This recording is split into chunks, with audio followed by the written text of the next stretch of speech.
you know, you don't leave a ship out there for this long. You start running out of food. You start running out of potable water, essential supplies, and they're at the mercy of this piracy. So what it is, it's piracy. And not only that, but some of them have seen, you know, been open fire on and rained down senseless attacks on several civilian ships already. So frankly, the way to put it, these are innocent bystanders. These are countries that and ships and so forth that have nothing to do with any of this, and nonetheless are being caught in the middle of it and being held hostage merely because Iran could do that, just because of just as the regime brutally slaughtered tens of guys, do me a favor and double tap that screen, like the video, guys. Let's get more people on the conversation by double tapping that screen. And here's the problem, though. Like, I do understand the threat that Iran poses, you know, through the closure of the Strait of Hormuz, but you know, it wasn't like that before the war. AKA, if we never started this war, we would be dealing with Iran controlling the Strait of Hormuz or pretty much restricting it.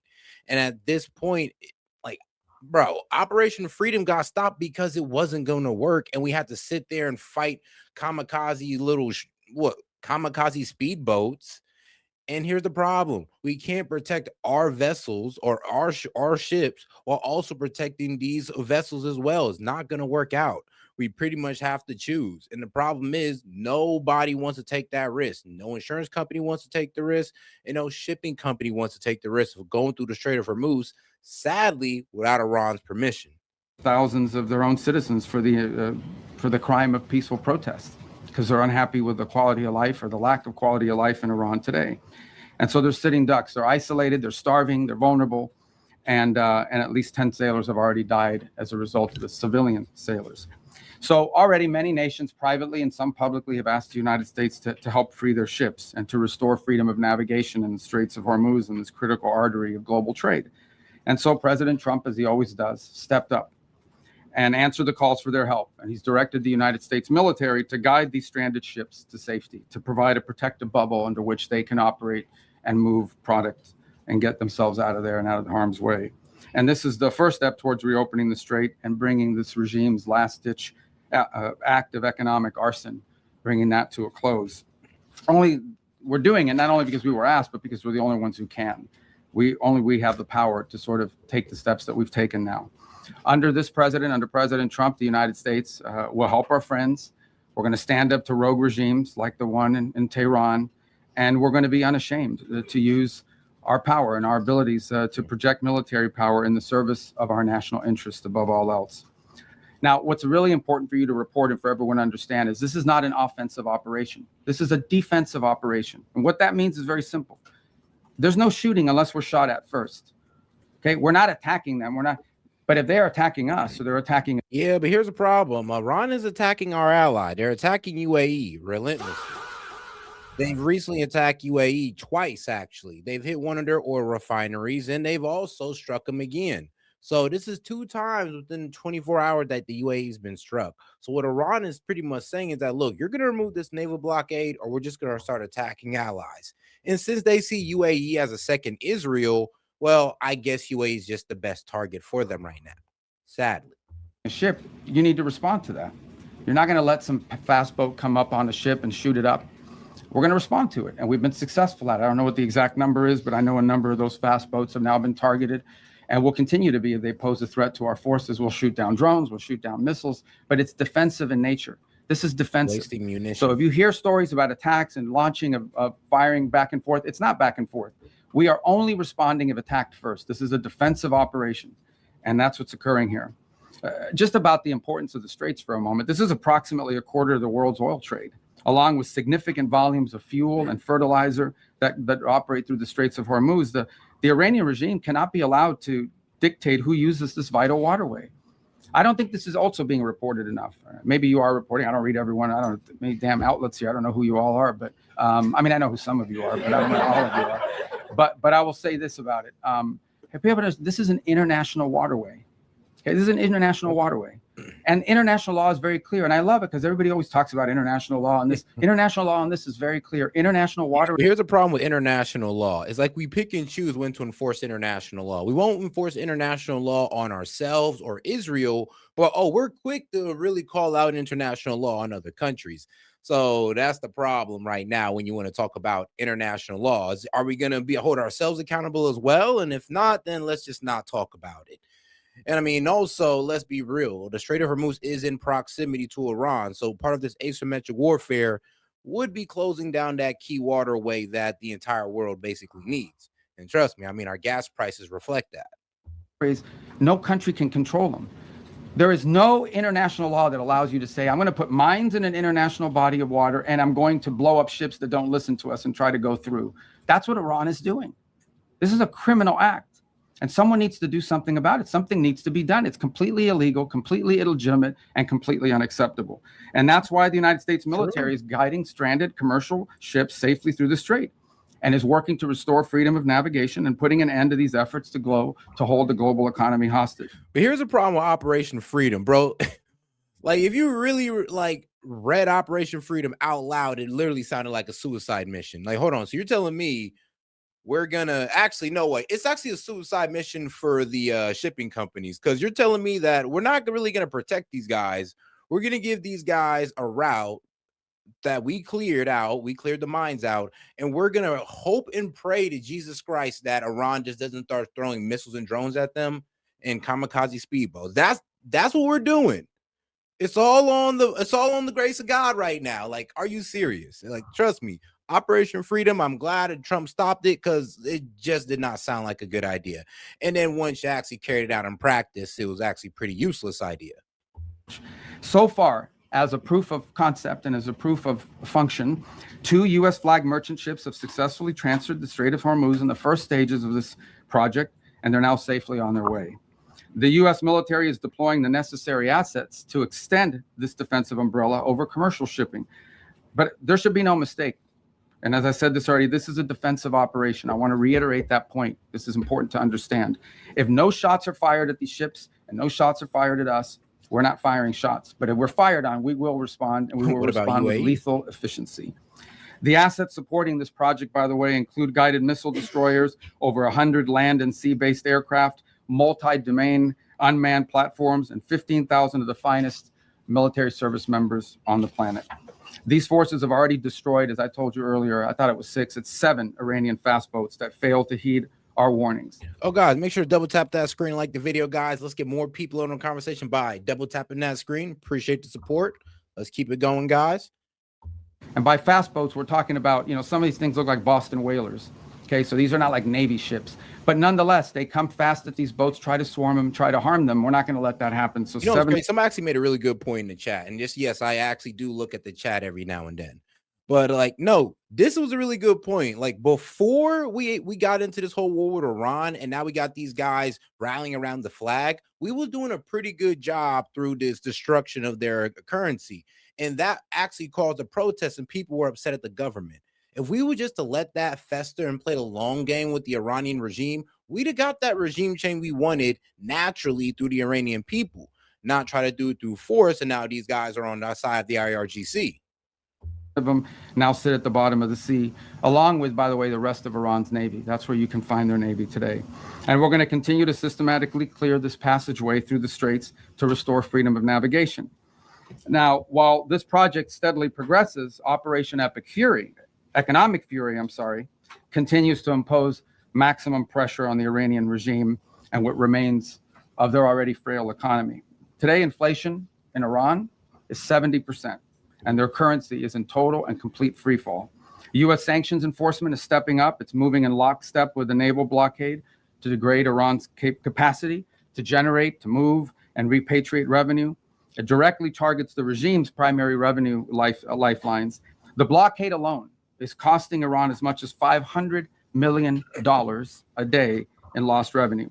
90% of total Iranian trade has been halted, causing permanent damage. Well, here's the problem. They cost them $500 million. Well, they made $14 billion through the sales of their oil before the blockade. And then here's also the problem. If you actually look at a map of Iran, you'll see something at the north of it is called the Caspian Sea, where they can transport their oil to Iran. Not Iran, but Iran can transport their oil to Russia or China. Well, they can do it through China, through the Caspian Sea and the railways. So they can still get to their biggest buyers. Damage to Iran's oil infrastructure as wells are forced to shut in. Again, all of this is in response to their piracy. Okay, it cannot be that you have these straits and they blow up any ship that moves, and the only ships that get to go through are theirs. You can't have a situation in which the straits are closed to everyone else, but they benefit from the piracy. That can't happen. That's why the blockade is in place, and that's why these sanctions are crippling them. Any foreign financial, and by the way, Treasury is now identifying and cutting off every dollar of revenue that's flowing to this regime. And so, look, any foreign financial institution or commercial actor that enables Iran's sanctions evasion is going to face secondary sanctions exposure and a loss of access to the U.S. financial system. Yeah, well, guess what? China just said, yeah, F your sanctions. Yeah, China pretty much just said F our sanctions. So China is actively countering U.S. sanctions, notably by invoking 2021 blocking rules to shield domestic firms. The Ministry of Commerce have officially ordered entities to ignore U.S. sanctions against 5 refineries involved in Iranian oil trade, marking a direct public defiance of U.S. policy. China also uses shadow fleets and private teapots refineries to purchase discounted oil, challenging U.S. efforts. And yes, China pretty much told us today that, yeah, we're just going to ignore those sanctions. We're just going to keep on doing what we're doing. As President Trump has said, and the facts clearly bear out, yeah, the United States of America holds all the cards. There is no scenario here in which if they decide to join a ladder of escalation, they wind up getting the last say. But our preference is for these straits to be opened to the way they're supposed to be open, back to the way it was. Anyone can use it, no mines in the water, nobody paying tolls. That's what we have to get back to, and that's the goal here. Every day the conflict continues, however, our leverage on Iran will continue to increase, and their position will continue to weaken, especially as the blockade really begins to bite in conjunction with the sanctions. So, look, the time's come for Iran to make a sensible choice. And it's not easy for them to do that, obviously, because they have a fracture in their own leadership system. And apart from that, I mean, the top people in that government are, to say the least, they're insane in the brain. And so we need to address that. And it's difficult because it's hard to get past that in their system. But it's important for them to make a sensible choice and the one that's right for their people. The president, our president, has proven time and again that his preference is peace. But Iran must accept the reality of this situation and come to the negotiation table and accept terms that are good for them, but ultimately good for the world. The diplomatic path, if there's a real diplomatic path, I'm not always going to be one, but if there's a real diplomatic path and we continue to explore it, Steve and Jared are working on that very hard. If there is one there, it could be one that leads them to reconstruction, to prosperity, and to stability, and to not posing a threat to the world. The alternative is growing isolation, economic collapse, and ultimately total defeat. I know what the right choice is for Iran. I hope that the people over there making decisions will make the right one. The last point I would make, and it really is important for them. Here's the problem. Sadly, the right choice for Iran is to hold on to the Strait of Hormuz and basically become like pretty much a fourth world power, because now they control, well, a very important waterway that affects the global economy. Yeah, that can make them a global superpower. And the problem is nobody can stop them from doing it. I mean, if the U.S. can't stop them, who can? I mean, and that's exactly the point. And here's the problem. That's why we're trying to get them up out of there, because if we can't get them up out of there, then nobody can remove them. And now they literally have control of the Strait of Hormuz, which they are now being a bit more boastful about. I mean, I'm telling you this right now. They're literally telling Trump, so yeah, we're gonna start heading doing restrictions, start heading charging fees, and yeah, we are now the new damn near basically the new rulers of the Strait of Hormuz. And I know what you guys are saying. Yeah, hell no. And trust me, I agree. But due to the fact that we've now let Iran know that they have this card, they're using it to the best of their ability. Understand this is they really shouldn't test the will of the United States, at least not under President Donald Trump. He has proven time and again that he will back up what he says. And if they test him, ultimately they will lose. The hard way, the easy way, the long way, the short way, they will lose. And with that, it's time for your questions. So, Catherine, why don't we start with you first? Hi, Catherine Herridge. I'm an independent journalist. Secretary Rubio, have you seen any recent indications that Iran is willing to give up its nuclear weapons program that is credible, verifiable, and that would lead to an immediate de-escalation? Well, look, this is a long-standing problem for them, right? I mean, they have wanted, they have always said they don't want a nuclear weapon. That's because they've always said that. They just don't mean it. And why do you say, well, how do you know they don't mean it? Well, we don't mean it because they're doing all the things. I'm a week. It's like, all right, look, I'm just going to admit to the American people now that, okay, Ron never said it, but look, they don't mean it. Bro, they had a whole fatwa, basically a religious law saying that it's a sin against God. And these guys are religious zealots. So when the Ayatollahs say, yo, we're not doing this, the IRGC enforces it. So AKA, if anybody was caught trying to make an actual nuke, they'd have been at the mercy of the IRGC. So no, they meant it since they wanted to make it a religious law. And we're talking about crazy religious zealots, right? Right. Historically have tried to do all the things that you do if you want a nuclear weapons program. For example, they innovate and try to innovate long-range delivery missiles that now, in some cases, are capable of reaching much of Europe. They build these large underground centrifuges and here's the problem with that. You guys been fear mongering to Europe and the rest of the world that, oh, if Iran can do it, they'll strike you. Well, guess what? Iran can do it, and they have not struck Europe. And you guys been saying as soon as they can do it, as soon as they got the capability, they will hit you. Iran has no restraint. Well, guess what? Iran's shown restraint against Europe for I don't know how long they had that capability, but from what I heard, it was a one-time capability, and they had to pretty much empty out the explosive out of the missile to actually get it to go that far. So really, it was kind of like a paper tiger missile, and it only went that far because they took some weight off it. Enrichment activity. There are countries in the world that are involved in the enrichment business, but these guys do it in mountains and in caves and in hiding. They've always had secret components of their nuclear program undisclosed to the world, and we know for a fact that they retain highly enriched uranium at 60%. That they did so, and that has no civilian use, none, zero whatsoever, none at all. So they have an opportunity here to agree to something that will make it. But here's the thing: Iran had 60% uranium since 2001, so they've had since 2001 to make a nuke, and they haven't. So it looks like that whole religious fatwa is holding strong.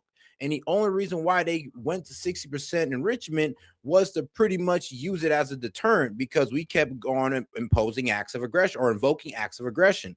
When we put out the JCUA and put back on the sanctions, when we labeled the IRGC a terrorist group, when we killed General Qasem Soleimani, and this was all from 2018 to 2000, well, from 2018 to 2020.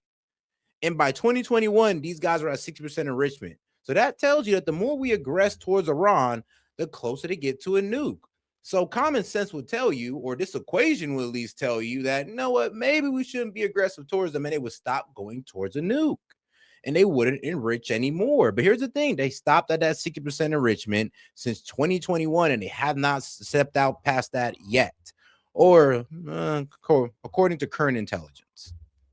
Clear that they're not interested in. One thing is to say we don't want a nuclear weapon. Another thing is to do the things that prove you don't want a nuclear weapon. By the way, if what Iran wants is a civilian nuclear program for power plants and stuff like that, there are a lot of countries in the world that have that, and they don't enrich. They import the enriched material. You know, they could have that if that's what they wanted, but they're not acting like that's what. Yeah, but here's the thing though: if Iran had 90%, all right, cool, we could all start tripping. But they have 60%, and they still got to get to 90%. So they're not even that close to a nuke. Like, you're making it seem like these guys are at 90%, and all they got to do is put the shit together, and that's not true. They're acting like they want a military, nuclear program. That's unacceptable. So that's the process we're engaged in now, to create. That's the object of this diplomacy, is to come up with some level of understanding about what are the topics that they've agreed to negotiate on. We don't have to have the actual agreement written out, and one day this is highly complex and highly technical. But we have to have a diplomatic solution that is very clear about the topics that they are willing to. Do me a favor and double tap that screen and like the video, guys. Appreciate the support, by the way. But let's get more people in on the conversation by double tapping that screen, and subscribe to the channel while you're at it by hitting that icon above. To negotiate on, and the extent and the concessions they're willing to make at the front end in order to make those talks worthwhile. That's what Stephen Jarrett and the whole team is working on, and I hope to have good news on it. That's the outcome we would prefer. That's the outcome we would have preferred a year ago. That's the outcome I think most of us would have preferred a long time ago. But that's not the option they've given us, given their activity. All right, there's no way I can figure out who to call on. I'm just going to press right in the middle, right there. You right there. Yeah. In the back row. Thank you, Mr. President. I'll go to you next. I can't get everybody. All right, go ahead. Thank you, Secretary Rubio. Keep going right. Welcome to the White House. What's that? Talking to me, sir? Yeah, to you. Yes, sir. Thank you. I have two questions on two separate issues that come Do they under. get two questions for these? Two questions. There's a lot of people in here. That fall under your umbrella. All right. Well, you answer. You can ask me two questions. I'll give you one answer. Thank you very much. And I'll pick the one I like better. Thank you, Mr. Secretary. The first has to do with the blockade. There are lawmakers from both parties who claim the blockade is an act of war. What do you say to that? And my second question has to do with the fuel embargo of Cuba. How long, Mr. Secretary, will that last? Okay, two things. All right, good. I'll answer both your questions because I like the second one too. The first one on the blockade. And so why do we have a blockade? We have a blockade because they shut down the straits. So I don't know which members of Congress you're talking to, but here's what I would ask them. Hold on. We put a blockade on top of a blockade. So we set up a blockade because they got a blockade. Like, come on, bro. That doesn't even really make too much sense. But I mean, at least he just knew better than to move on to the next question, because that did not make sense whatsoever. I'm sorry, but maybe if we'd have just took off our blockade, then Iran would, open up the strait, because that's what they were doing. And the only reason they closed back down the strait is because we didn't want to remove our naval blockade. And the only reason we didn't want to remove it because Trump said, well, if you're not trying to make a non-nuclear treaty, then no, we're not taking off the naval blockade. So what did Iran do? Close back down the strait. It's like, bro, they suck at diplomacy, obviously. And I would ask everybody here. It's very simple. These guys have shut down the Straits of Hormuz. This is what Iran is saying. We will shut down the straits. No one can go through. No country in the world can go through unless we allow you to go through, and you have to pay us. But our ships can go through, meaning the Iranian ships, as much as they want. That's crazy. Who would agree to that? Yeah, so how are we going to have a situation where they get to close the straits? Right. Nobody would agree to that. The problem is, who's going to stop them? Because we can't stop them. So who's going to stop them? And that's the problem right here. We've literally let Iran know that nobody can stop them from closing the Strait of Hormuz. And if we try to use any real force, they're just going to start firing off into the Gulf region and start decimating energy infrastructure and water desalination centers, and probably much worse. So I'm sorry, but it's really hard to really use full force on Iran when they kind of got the global economy by the balls. I'm gonna be real with you. It's kind of tough. Everybody, and the only people who are allowed to go through there 100% without paying anything are the Iranians. If you do that, they'll keep the straits closed forever. They're trying to make this some new normal. Okay, under no circumstances can we ever allow them to normalize the fact that they get to blow up commercial ships and put mines in the water. So the response to that is, we're going to blockade your ships. If everyone's ships are not getting out, your ships are not getting out either. That's not an act of war. That's a defensive measure. It's a counter to what they have decided to do. You know what is an act of war? Putting mines in the water. Why don't the members of Congress, whoever it is complaining about it, they should be all over that. These guys put mines in the water. That alone, mining in the water is illegal, period, under any circumstances. And they've done it. Yeah. But this is crazy stuff, but this is what they've done. On Cuba, oil blockade on Cuba. There's no oil blockade on Cuba. What people is always going to tell you, Rubio, is that, but if you didn't start this war, the strait would not have been closed and there wouldn't be mines all over it. So let's not forget how this started. Cuba per se. Here's what's happening with Cuba, okay? Cuba used to get free oil from Venezuela. Used to give them a bunch of free oil. They would take like 60% of that oil and resell it for cash. It wouldn't even go to benefit the people. So the only blockade that's happening. Oh, guys, do me a favor and double tap that screen, like the video, guys. Let's get more people in the conversation by double tapping that screen. And to speak on Cuba, a lot of people been trying to get into Cuba to see how this whole fuel crisis have been affecting them with the daily blackouts and all that good stuff. And for some reason, we're literally trying to hide what's happening in Cuba. Like, I know Hassan Park, as much as I don't like the guy, I ain't gonna lie, I commend it. He actually tried to go out there and see what's going on, and everybody got on his ass about it. But I mean, let's be real. I mean, that's actually did pretty good journalistic work, and he's not even really a journalist. He's a streamer. The Cubans have decided, the Venezuelans have decided, we're not giving you free oil anymore. And you can only imagine nowadays, the way oil prices are, no one's giving away free oil, much less to a failed regime. So the problem with Cuba is worse, okay? Their economic model doesn't work. And the people who are in charge can't fix it. And the reason that I can't fix it is not just because they're communists, that's bad enough, but they're incompetent communists. The only could it be the sanctions? I don't know. I'm just saying, I'm just thinking out loud. Could it be the sanctions? Could it be the fact that we're blocking energy to getting to them is the reason why their economy is doing so bad? Are you sure just not our manipulation? You sure? thing worse than a communist is an incompetent one. And that's what, so incompetent communists run that country. They don't know how to fix it. They really don't. And we have 90 miles from our shores, a failed state that also happens to be friendly territory for some of our adversaries. So it's an unacceptable status quo, and we'll be addressing it, but not today. Okay. All right, let's go to the front right there. here's a problem with that. Why not just let the communists crash out on their own? I know what you're saying, like said, but we should stop communists. Yeah, but we should also let people know why it's a bad idea. If we're out here just trying to stop them just because they're communists, I mean, people are gonna still think it's a good idea, and we just don't want people to see the idea prosper. And it sounded like that's the case. So we should just let them crash out. If they want to be communists, let them crash out on communism. And then when they're ready to overthrow the ruler, we'll just go ahead and swoop right in. Just is what it is. Or else these people are always going to try communism because we never let it try to work out. And we should just let them crash out and learn their lesson. Secretary Rubio. Yeah. You are going to the Vatican to meet with the Pope. Is this an attempt to smooth things over with the Pope, given the rhetoric between President Trump and Pope Leo? No, I mean, it's a trip we had planned from before, and obviously we had some stuff that happened. And no, look, there's a lot to talk about with the Vatican. I'll give you one example. The Pope just returned from a trip to Africa, where the church is growing very vibrantly. And we have shared concerns about religious freedom, freedom in different parts of the world. We'd love to talk to them about that. The topic of Cuba, we gave Cuba $6 million of humanitarian aid, but obviously they won't let us distribute it. We distributed it through the church. We'd like to do more. We're willing to give more humanitarian aid to Cuba, by the way, distributed through the church, but the Cuban regime has to allow us to do it. They won't allow us to give their own people more humanitarian aid, and we're willing to do it through the church. So there's a lot to talk about. And the president recently said that the Pope is endangering a lot of Catholics as a result of his rhetoric around the Iran war. Is that a sentiment? Well, I don't think that's an accurate description of what he said. I think what the president basically said is that Iran can't have a nuclear weapon because they would use it against places that have a lot of Catholics and Christians and others for that matter. It goes back to the central point. I think the president, without trying to speak for him, but I think I can characterize it this way. He doesn't understand why anybody, leave aside the Pope, the president, and I, for that matter, I think most people, I cannot understand why anyone would think that it's a good idea for Iran to ever have a nuclear weapon. Look what they're doing with the straits right now. They're holding the whole world hostage. They have these sailors, on commercial ships that are going to starve to death out there. They don't care. They don't care that this is melting down the economies around the world, even of their own allies. This is what they're doing with the straits. What do you think they would do if they had a nuclear weapon? They would hold the world hostage with that nuclear weapon. That's what they would do. They would do exactly to the world with a nuclear weapon what they're doing now with the straits. And I think the president's point is how anyone cannot see that as an unacceptable outcome. And I mean, here's a problem. Actually, if they had a nuclear weapon, everybody just leave them alone and we let them be the Islamic Republic that these guys want to be, or let them be the wild, crazy dictatorship that they want to be because they got a nuke. So no, Iran's not going to just start shooting off at people because that would ensure their destruction.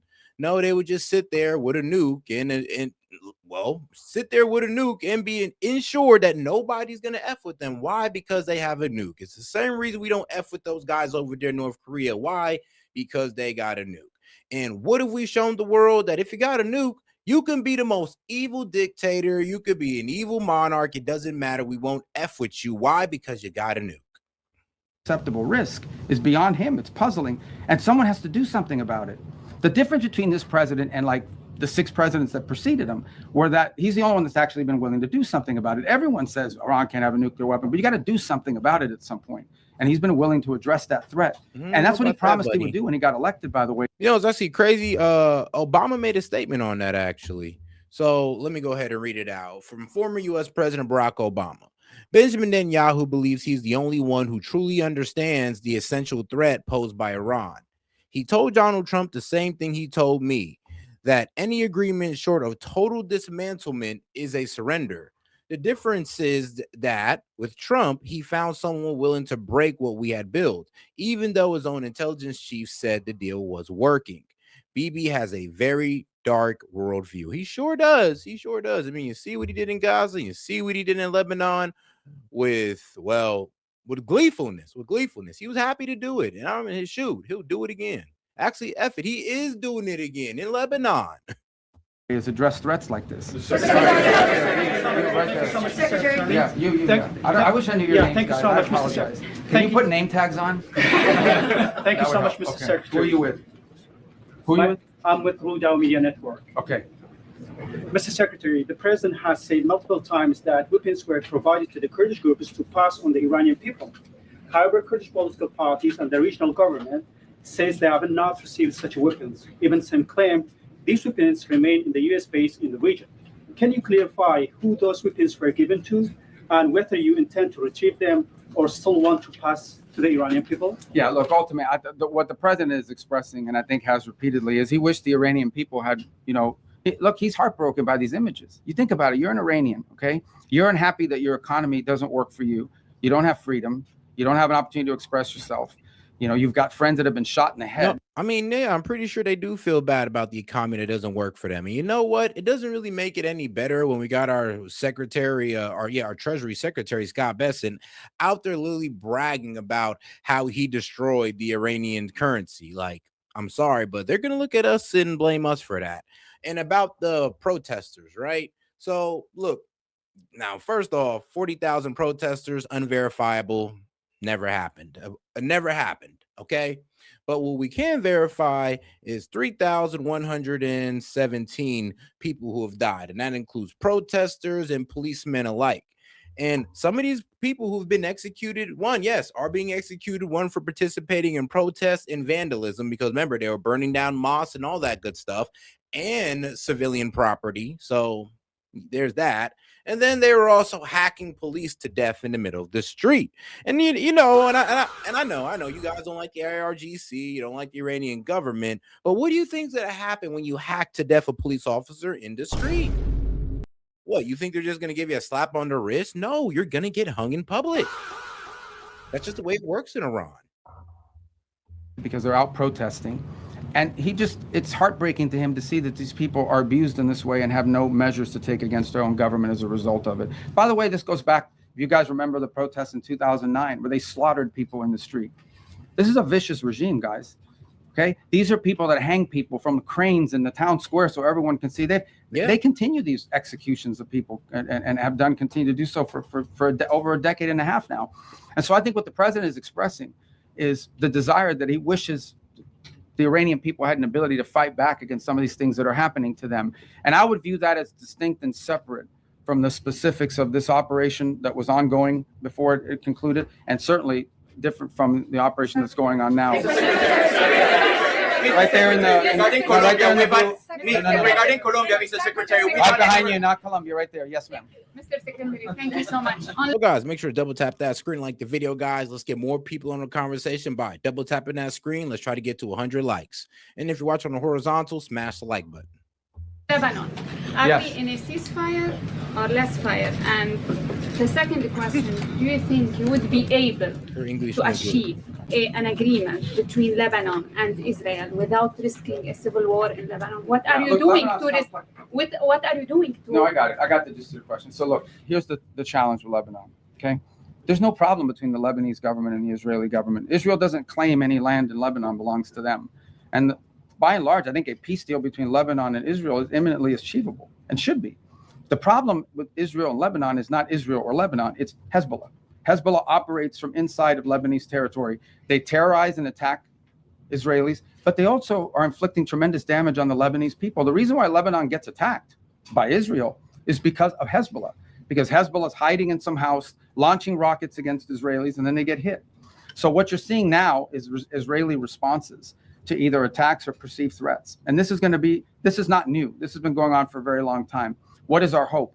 Our hope is to engage the Lebanese and Israeli governments under our mediation at the table to achieve this.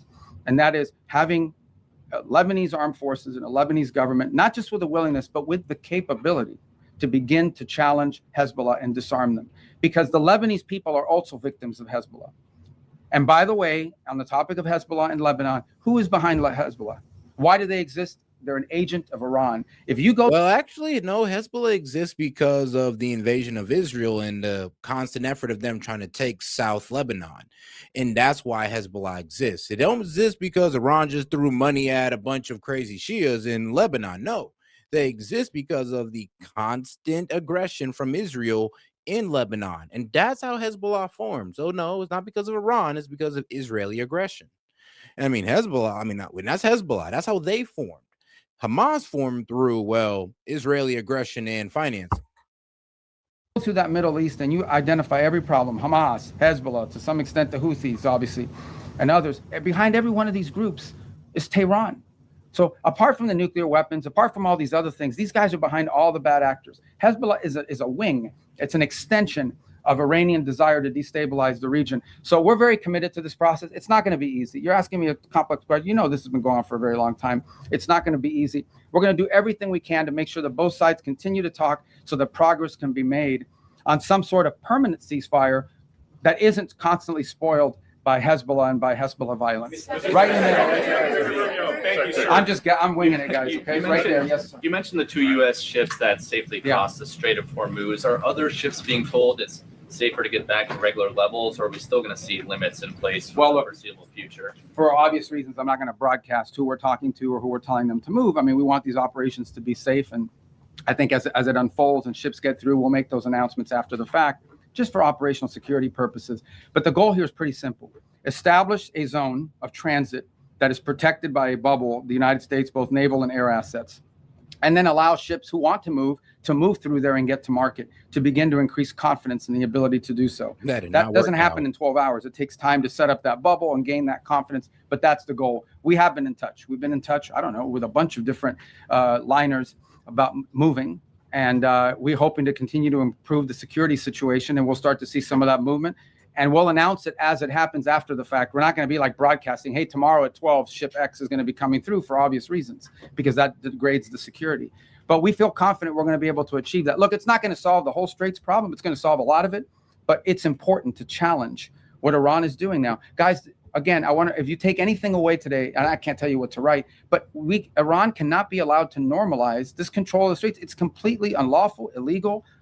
It's outrageous, and every country in the world should be joining us and condemning it and doing something about it. But the United States has stepped up and is trying to do something about it. Yeah, but nobody wants to be dragged into a conflict with Iran. That's the problem. Everybody knows they're going to have to spend a whole lot of money and possibly lose some military equipment, and nobody wants to take that risk but us. Regarding Colombia, Mr. Secretary, we've had several tourists. I'm sorry. We'll see if we get to Colombia today. Go ahead. You guys have an election. Why don't you wait till after the election? Secretary, Go ahead. Yes, sir.